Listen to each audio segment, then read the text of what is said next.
go on, Honorable Attorney General. If I understand what the position you are taking, your position clearly is that this bill imposes a burden on the consolidated fund. Yes, that's your clear position. Yes, I believe that's the position of the applicant as well. And I also believe that the position of the first defendant is that it does not constitute, if you read his... yes. So now we sitting here, would you... What you said, it does not constitute... It does a charge on the consolidated fund. I don't think that's... Well, he can speak for himself. Oh, okay. So maybe I'll reserve my question for that. But in my mind, I'll reserve my question after he has, yes, so that I will articulate my points. Okay, thank you. I can proceed. So, indeed, to assist the court, I refer the court to clause 2 of the bill, which places a collective responsibility on all organs of state, including even the judiciary and state institutions, to promote the values enshrined in the bill. Nebulous as promotion of the values of the bill is the concept, and we pointed it out in our original opinion, was still not corrected. That how is a state institution required to promote the values of the bill? Is it through education? If it is through education, it is still a constraint on the public purse.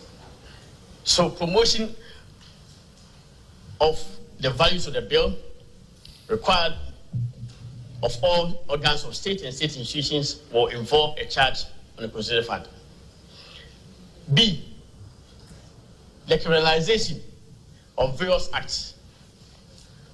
Clearly, an enforcement of which will require the work of investigative bodies and security agencies of state in various provisions of the bill. But it's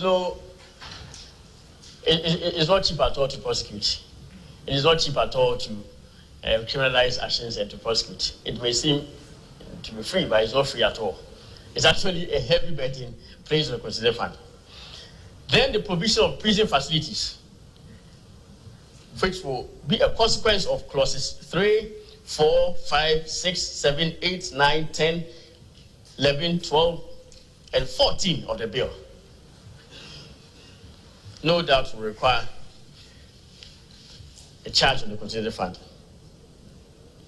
Again, there is also a duty placed, I would say a power which has been conferred on the minister responsible for culture in consultation with the ministers responsible for health and gender and children and social protection to make regulations under the bill to regulate various matters provided by the law. It may seem to be an act that is exercised in respect of other laws, making of regulations by ministers. But mainly the point is that hitherto, until recently, there was no such thing as private members' bill. So indeed, there was no such thing. This is the question I wanted to ask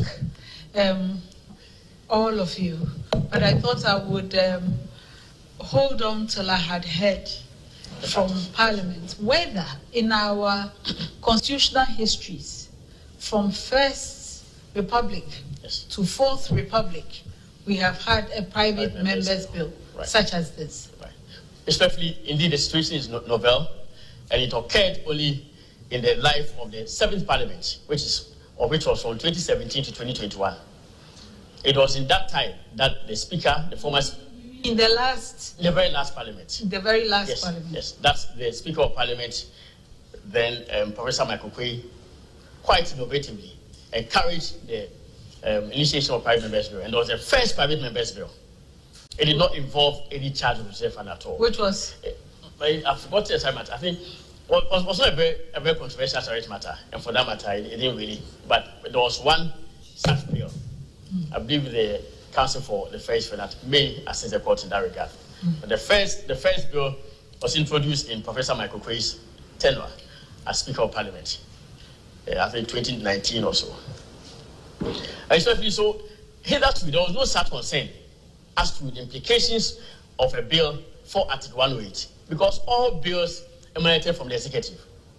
So there was implied in the introduction of such a bill a consideration of the financial implications. And indeed, there was no consent because the basis for the speaker to exercise or the person presiding to make a determination did not arise because it was from the executive. But that is why I consider this point so important that I think the court ought to be given an opportunity of determining the issue, whether indeed there has been an infraction of Article 108 or not. Because from 1957, the provision has been present in every constitution the country has had, apart from the 1961. And the 1960 was quite peculiar, as you said. It gave somebody a life president's status. So that's quite different. And if such a question has not been determined by the court, I think with all respect, the court has to be given an opportunity. And my preference, I would say, would be for the court to preserve the status quo, determine the question, and then if the determination is made, whichever way, then the nation can move on. Determine which question? Determine the question in the substantive suit, or determine the question in this application? No, my lord, determine the questions in the substantive suit. In the substantive suit. So pending that, then there ought to be a preservation of the status quo for the court to give an opportunity of determining.